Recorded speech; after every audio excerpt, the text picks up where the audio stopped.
What do you think you're doing? You filthy thug. Don't you dare put your hands on me. I know your type.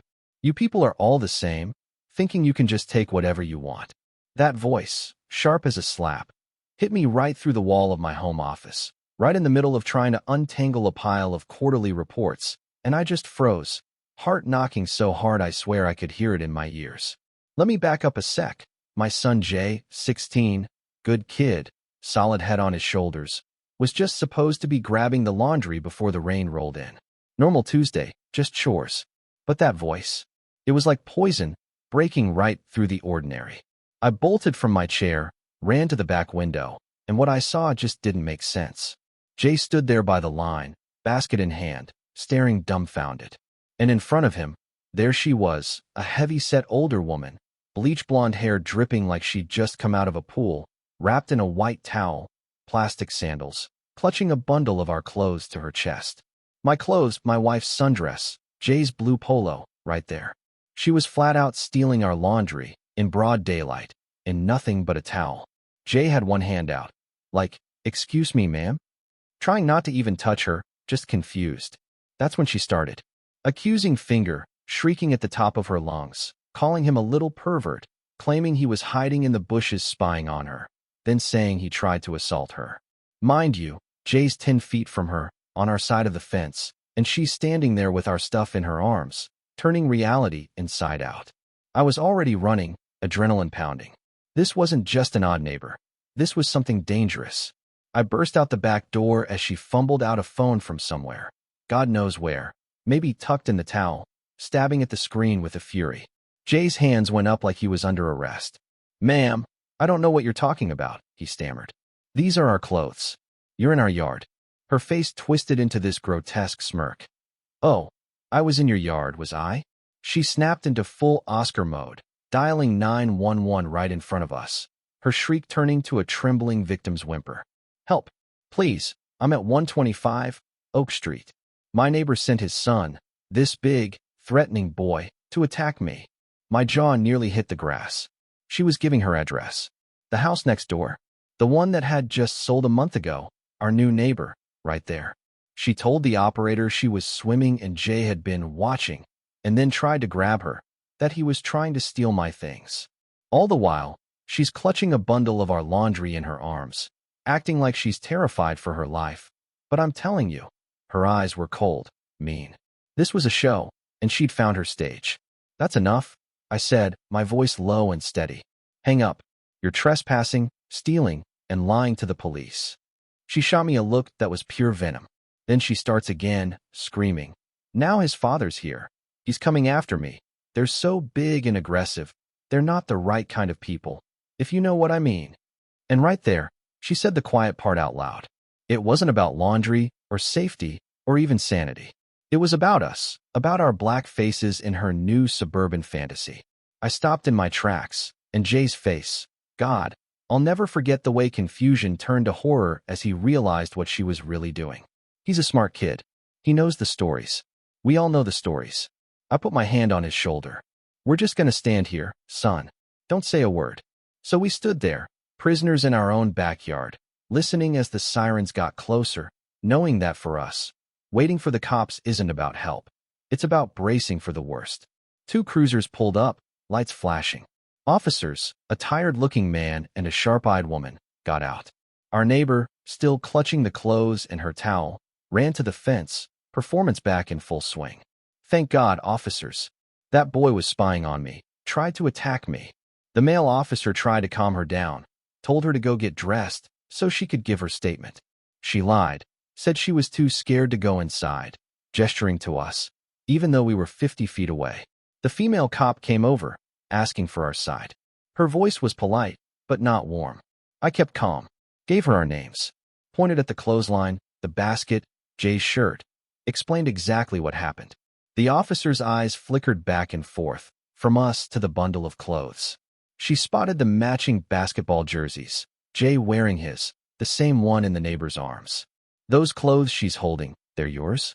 "Yes, ma'am. My son's name is on the back. His school number is on it. You can check." She nodded, a little glimmer of understanding in her eyes. Meanwhile, the male cop was trying to get a straight story out of our neighbor, But she was all over the place. Property lines, peeping Toms, then back to attack. Finally, the officers compared the shirts. Whose jersey is this? My grandson's, she insisted, faltering. Really? The officer pressed. What's his number? Silence. The cop turned the shirt, showed the number and Jay's name, plain as day. Jay answered, 23. That was it. The truth was out. The male officer came over, voice flat. Ma'am, you've made a false police report, trespassed, and committed theft. You can return the clothes and go inside, or you can be arrested. Your choice. She flung the bundle on our side of the fence and scurried away, towel flapping behind her. The cop just shook her head at us. Sorry you had to deal with that. A small victory, sure, but as the police left, a heavy silence settled over us. She wasn't just a liar. She was willing to risk my son's life over a t-shirt. This wasn't over. It was just the opening shot. That night, Jay sat at the kitchen table, bottle of water untouched, eyes full of questions. Dad, what if those cops believed her? What if I'd been alone? The real fear, the same one every black parent knows. I tried to reassure him, but there's only so much you can do when the truth is, the world can be arbitrary and cruel. My wife came home, heard the whole story, and went through every emotion. Anger, fear, then a steely determination. We document everything, she said. Every interaction goes in a log. And we're getting cameras. Full perimeter, high def, everything recorded. I agreed. We learned her name was Doris, widow, new to town, but not new to hate.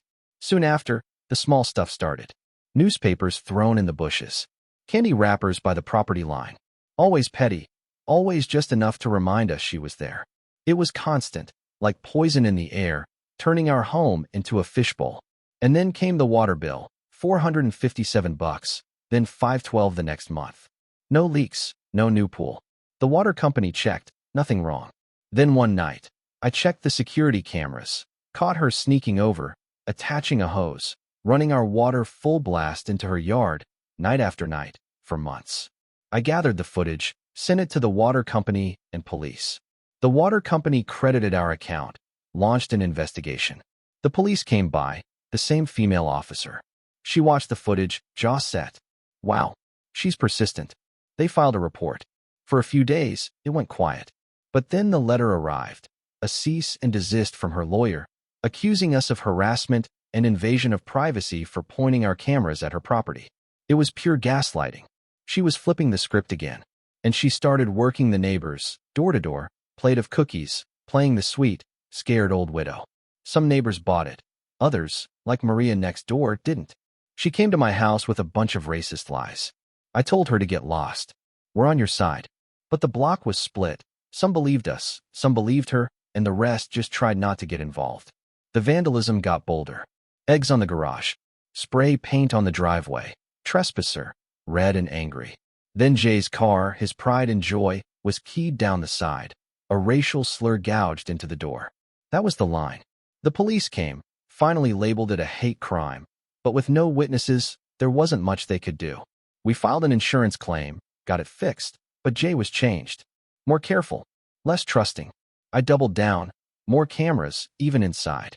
My wife said it felt like a prison, but I told her, it's a fortress. Jay hated it, but agreed. I was building an alibi machine. If she ever accused him of anything again, I'd have the footage. Sure enough, one Friday, my wife and I out to dinner, Jay in the basement with friends, video games all night. We come home, police cars everywhere, an ambulance at Doris's house. The officer stops us. We need to know where you've been. Your son's been accused of breaking in, assaulting her, stealing her purse. My stomach dropped, but this time, we had proof. I brought the officer inside, showed her the camera feeds, Jay and his friends, in the basement all night, time-stamped, airtight. The officer's mask slipped. She was floored. I'm so sorry you're going through this. She promised to talk to Doris. Next day, the detective called us down to the station. Doris had confessed to everything. The break-in was staged. The water theft, the vandalism, the lies, all of it. She told the detective she hated us because of the color of our skin, blamed families like ours for property values dropping in her old neighborhood. She was arrested, false police report, vandalism, theft of utilities, hate crime enhancement. The day she was led away in cuffs, there was no screaming, no show. Just a small, defeated woman. But the story didn't end there. The media got wind of it. News vans, headlines, interviews. Some neighbors defended us, others hid inside. Jay became that kid at school, whispers in the hallway, attention he never wanted. The trial moved quick with her confession. Her lawyer claimed she was unstable. The prosecutor wasn't buying it. This was methodical, motivated by hate. She took a plea, got 3 years in state prison, felony record, lifetime ban on owning a gun. At the sentencing, I spoke about fear, violation, what it means to be targeted in your own backyard, about Jay's strength. The judge didn't hold back. You used racism as a weapon. There is no excuse for that kind of hatred. Doris went to prison. Her house sat empty. And slowly, we reclaimed our peace. We tore down the old fence, planted a hedge, took down the clothesline, moved the basketball hoop out front, filled the yard with flowers and laughter. The neighbors who'd stood by us came for barbecues. Jay, changed but stronger, started thinking about law school. Said he wanted to stand up for families like ours, to make sure the system works for everyone. 6 months later, a new family moved in next door. Doctor, teacher, little girl, friendly, kind. The weight finally lifted. Every now and then, I wonder if Doris regrets what she did. But honestly, I don't care. Her power is gone, her story over. Ours is still being written.